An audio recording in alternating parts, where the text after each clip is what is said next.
Welkom, Dries. We zetten vandaag een lampje op jou. Mag ik je naamgebaar zien? Ja, mijn naamgebaar is Dries. En vertel eens, wat is het verhaal achter dat gebaar? Mijn ouders die hebben samen een gebarencursus gedaan. En toen gaven ze mij een naamgebaar. Daar moesten ze over nadenken wat bij mij zou passen. Nou, ik was heel druk en snel. En toen dachten ze, nou, dat naamgebaar wordt dan Dries. Want dit gebaar betekent ook snel. Maar doe het met de handvorm de D, omdat dat de eerste letter is van mijn naam. Hebben ze het goed gekozen? Ja, ben er blij mee. Het is ook origineel naamgebaar en het past echt bij mij. Ja, Kijk, dus ik vind hem goed gekozen. En die gebarencursus van mijn ouders was ook goed. we gaan even een kijkje nemen in jouw leven. Jij ontwikkelde het concept Bodyfeest en won daarmee een startbudget. Wat is Bodyfeest?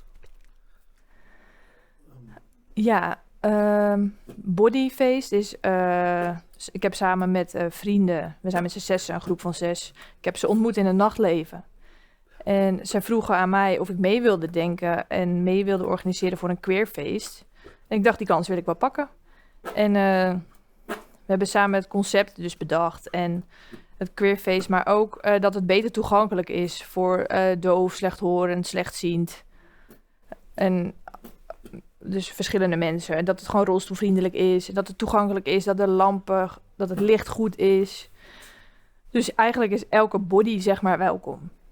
Daarom hebben we een feest georganiseerd. En ook, dat was voor de corona, waren ze niet echt bewust van, joh... En toen was de coronacrisis voorbij. Toen dachten we, ja, we willen toch wel wat meer met toegankelijkheid doen. We hebben een foto in beeld gebracht. Ja, ik zie hem, ja. Wat zien we op deze foto? Dat is mijn vriendengroep. Daar hebben we het startbudget gewonnen.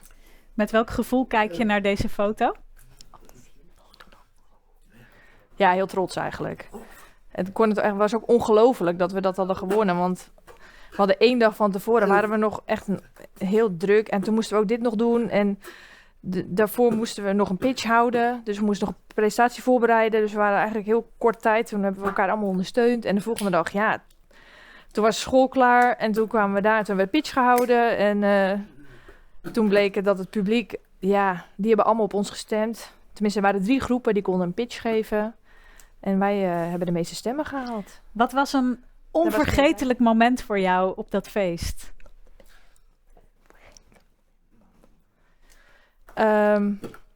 Het beste moment was denk ik dat we samen met mijn team, dat we het eerste feest, dat succesvol is geworden. Er waren ongeveer 900 mensen. En er was ook een expo-ruimte met trilbanken.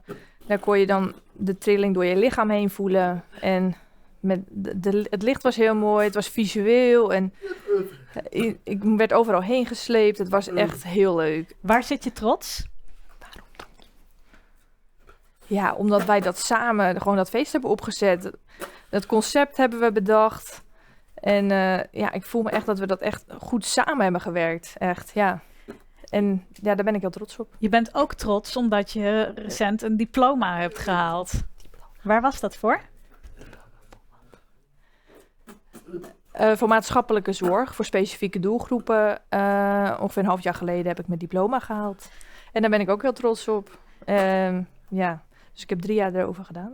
Ja, ook daar hebben we een foto van. Die brengen we nu in beeld. Ja, ik zie hem, ja. Ja. Die foto, die dan was na de vakantie. Was de vakantie de eerste dag na de vakantie. En naar Italië, kwam net terug. En toen ging ik mijn diploma halen. En ik voelde echt een last van mijn schouders vallen. Ik had echt hard gewerkt. En ja, toen had ik mijn diploma. Toen dacht ik, ja, echt erkenning voor mijn werk. Ja, dus toen was ik ook trots. Welke verandering wil je gaan brengen in de zorg met jouw blik? Ja, ik wil eigenlijk echt dankbaar werk doen. En ik wil eigenlijk gewoon ook mijn eigen ervaring erin meenemen. Zelf wil ik ook dingen, gewoon dat ik tegen dingen aan ben gelopen. En als ik op een groep ga werken, bijvoorbeeld dat er 5 cliënten zijn die het gewoon zwaar hebben en ze moeten hard werken. En ze zitten er doorheen. Dan die verantwoordelijkheid ook. En ambulante voorziening wil ik ook wel doen. Maar dan kan ik dan niet werken, maar dan moet ik met de auto. Dat kan niet. Dus er zijn wel dingen waar ik echt tegenaan loop. Plus ook, ik vind, er moet een goed beleid komen, vind ik. Voor stage, voor dove mensen die stage willen doen. Of dove medewerkers. Dus er is nog een wereld te winnen. Ja, zeker. Ja. Er moet nog heel veel bereikt worden, ja. Als je morgen 1 ding zou kunnen bereiken, wat zou het zijn? Morgen, oké. Moeilijke vraag. Ja. Gelijkwaardigheid. Dat de dove medewerkers en dove stagiairs ook een plek kunnen krijgen om... want ja, dat het ook volwaardig kunnen stage lopen en werken. Vandaag sta jij in het licht hier. Welk lichtpunt wil je aan andere mensen of naasten van Usher meegeven?